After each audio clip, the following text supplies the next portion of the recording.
Hi. I read 5 books in April because I suck. Well, no, I also had the flu. I suppose that ate up a lot of my time. But let's just talk about these 5 books so we can move on to my May TBR. The first one I read was Cyrano de Bergerac by Edmond Rostand, I always forget. So this is a play. This is a play based on the life of an actual French writer, poet. He was just a guy that was good with the sword, good with the word, and just was everywhere. He was a prominent figure. We have some of his own writings saved to our day. Not a lot, but we do. And this is a play based on his life, which was Rostand's the most famous one. This is a comedy, and this was precious. I gave this 4 stars. Cyrano was a character that I could talk a lot about because at one point he was just delightful and I liked him, and then at other points I was like, oh god, somebody smack him. But this was entertaining. I'm glad I read this, and now I can watch a theater production on YouTube. The next one I read was Pamela by Samuel Richardson. This book. So this is the story of Pamela. She's a maid at a rich lady's house. The lady dies. Pamela's 15 years old. This is an epistolary novel as well. So it's letters and diary entries Pamela writes to her parents to tell them that the lady died, and now the lady's son is in ownership of the property, so he becomes her new master. And at first he's very charming, he's very kind to her, he's trying to help her and her parents, and then seems like he's not that good after all. I mean, it's not a spoiler because it says so on the back and people know that this is about a young woman falling in love with her captor, because at one point he literally kidnaps her to convince her to fall in love with him. At first he wants her to be his mistress, then to marry him. This is a novel, this is a social study, this is a philosophical novel, this is about classism, this is about a little bit about feminism, about roles of men and women in society. This is just about being an asshole and so many other social issues that were more important at the time than they are now. I'm not saying they're not important right now, but for example, classism is much more prevalent. This is 1740 back then than it is now, but it's still very interesting and important, I think, to read about and talk about. So this was delightful, but at the same time the language is quite dated. 1740 again, I'm saying, when it was published. So if you feel like a more modern classic, I would move like 100 years into the future, because this could be quite dated at times. Also, this was the first novel this is also considered one of the first English novels. This was the first novel that had honest-to-God merch. You could buy placemats from, like, themed to Pamela, playing cards. There was a fan, like a woman's fan with quotes from Pamela, like it was Pamela's fan. So people were mad for this novel. I gave it 4 stars as well, or 3, I don't remember, because I have feelings about this novel, but it's hard for me to say that I loved it. There was a lot of emotion and thought, but I don't know if it's love. Next I read Beloved by Toni Morrison. I finally finished Beloved. I don't know why it took me such a long time to get into it, because when I started to read it at first, I didn't understand what was going on.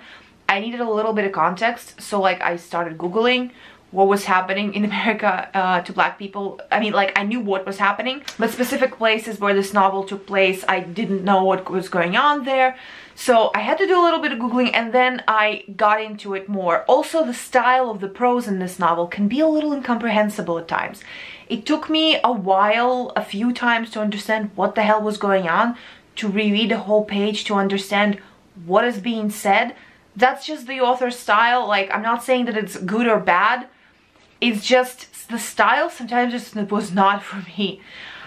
This is a ghost story. There's an actual ghost in here, but it's also about being haunted by memories and by horrible experiences that happened to us.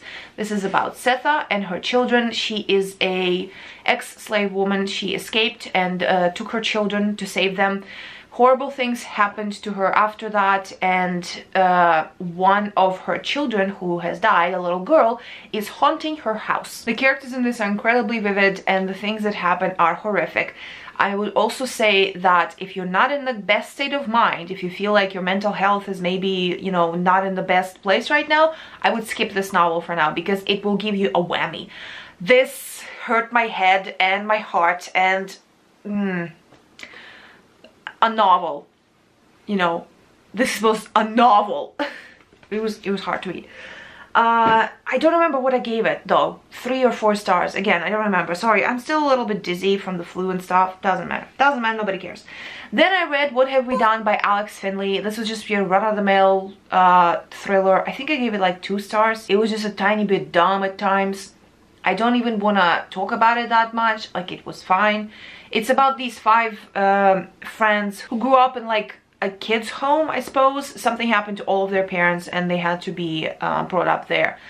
One of them is like an assassin for this organization. One of them becomes a rock star. One of them is a Supreme Court judge. One of them is on TV, and the other one is like a tech genius. One of them gets killed, and we're starting to investigate what happened when they were still at the care home. Like, they did something.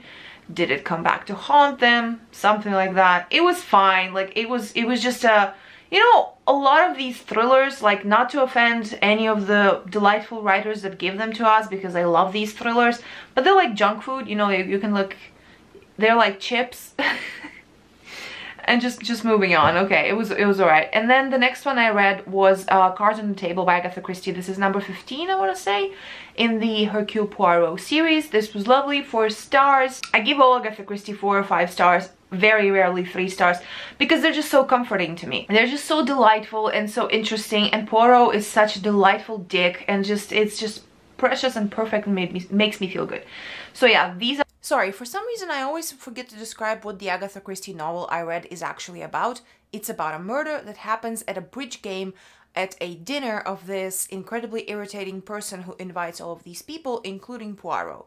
Murder happens, he investigates. The 5 books that I read in April, I'm kind of glad that I read so much in January and February, because now I'm ahead of my schedule for reading for this year. But I need to pick up the pace. I was sick for most of April and March, so I'm hoping I'll read more in May and moving on from May. Tell me what you read in April. Please let me know. Let's talk about all the books you read. If you posted a wrap-up on your channel or on your TikTok or anywhere like that, link it down below for me in the comments so that I can go and watch and comment for you and stuff. And I'll see you later, my little book stars. Bye bye.